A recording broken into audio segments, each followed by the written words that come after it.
Hello guys, Hello Earth Signs, Virgo, Capricorn, and Taurus. Welcome dito sa aking channel, Kapalaran 888. Welcome. Alamin natin kung anong messages, vibration, energy para sa araw na ito. Nako. Earth Signs. 4 cards. Okay, High Priestess, Knight of Cups, 2 of Pentacles, and then Nine of Pentacles. Sa araw nito, pwedeng merong gustong mag-offer sa'yo. Pwedeng may manliligaw ka. Single ka ba? Or kung hindi ka man single, pwedeng relationship mo to na nag-o-offer sa'yo ng pera. Or pwedeng nag-o-offer ng love or relationship. Depende. Or pwedeng isang tao lang to na ino-offeran ka ng relationship and at the same time work or money. So, High Priestess, makinig ka sa sinasabi ng iyong intuition. Huwag kang magpadalos-dalos. Okay? Kung ano man tong offers na ino-offer sa'yo, sinasabi ng barahan na pag-isipan natin ng mabuti. Okay? Sa araw din na ito, kinakailangan mo daw na magtipid. Okay? Kasi yung Nine of Pentacles, parating pa lang. So, pwedeng parating pa lang yung sweldo mo, parating pa lang yung success mo, or parating pa lang yung hinihintay mo na pera.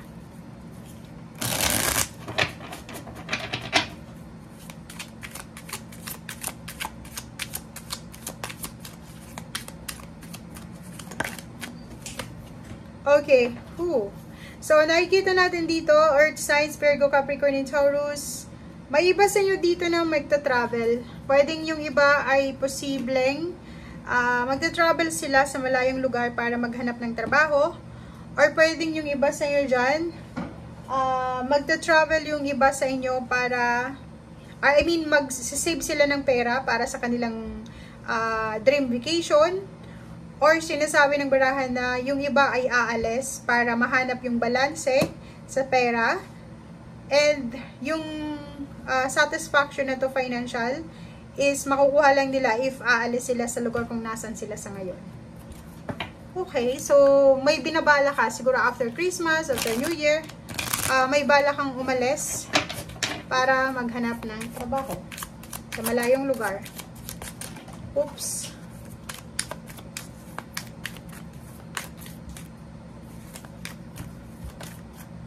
Okay, so 3 abroad. So, may hinihintay kayo. So, pwedeng naghihintay kayo ng papers, papeles. Pwedeng kung sa ibang bansa ka pupunta. Hinihintay mo yung visa, hinihintay mo yung passport mo, or hinihintay mo yung papeles mo.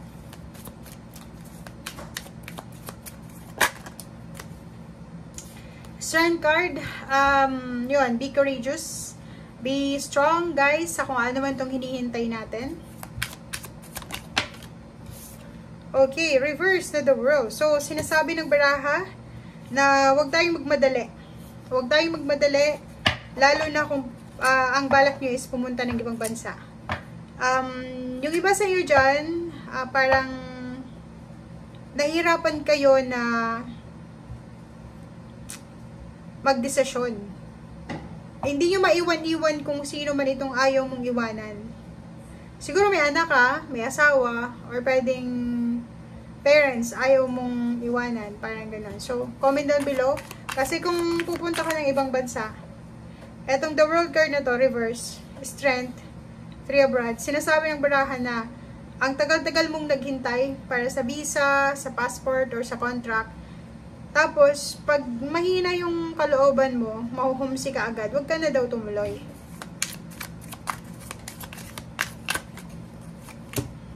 Okay, Chariot, diba?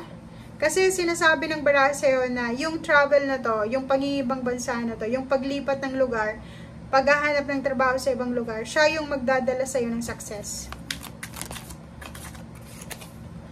Okay, freedom, diba? Sinasabi ng baraha, ano man itong gusto mong simulan sa ngayon, nangangailangan to ng sobra-sobrang determinasyon, sipag, tiyaga, pasensya. And kung mapagtsatsagaan mo daw ang trabahong ito na pwedeng dumating sa iyo or pasukin mo, ay siya yung magdadala sa iyo ng financial freedom. Okay, so decision making, Kailangan mo magdesisyon as soon as possible. So, decision making na lang yung kulang.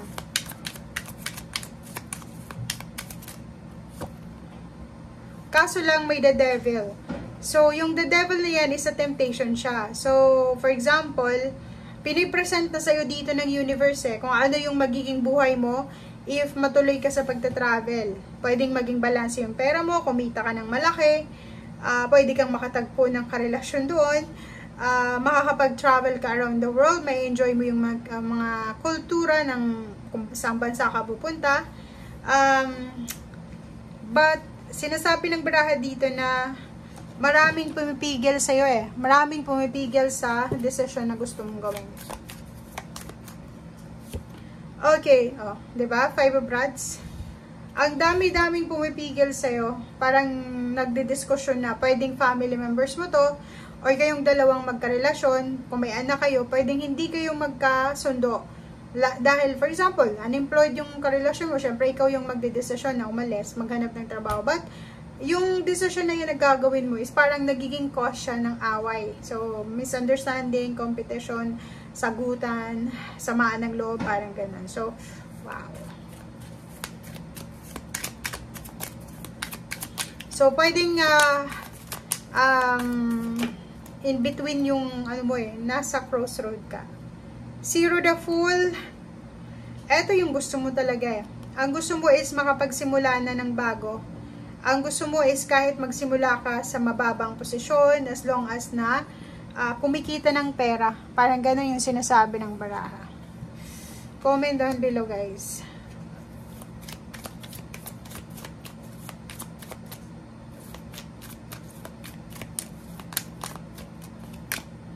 Okay, King of Pentacles, sabi ko na.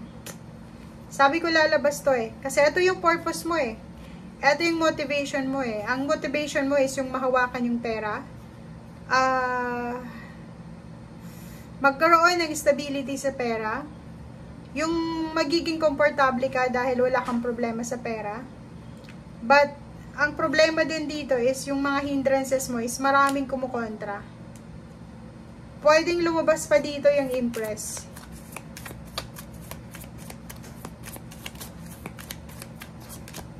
Wala.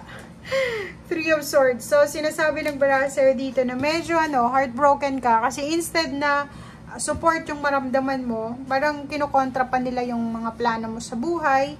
And parang feeling mo wala ka bang rights mag-desisyon without their opinion, 'di ba? So parang yun yung nararamdaman mo sa ngayon. And kung makikita mo dito sa ilalim niya, 4 of Pentacles, ang barahang to ay nagsasabi na if ever na tumuloy ka dito sa trabaho na ito na ino-offer sa'yo or pupuntahan mo or a-applyan mo or magta-travel ka, posibleng makaipon ka ng pera. 'Di ba? So yun lang yung consolation siguro sa'yo, yung makaipon ka ng pera.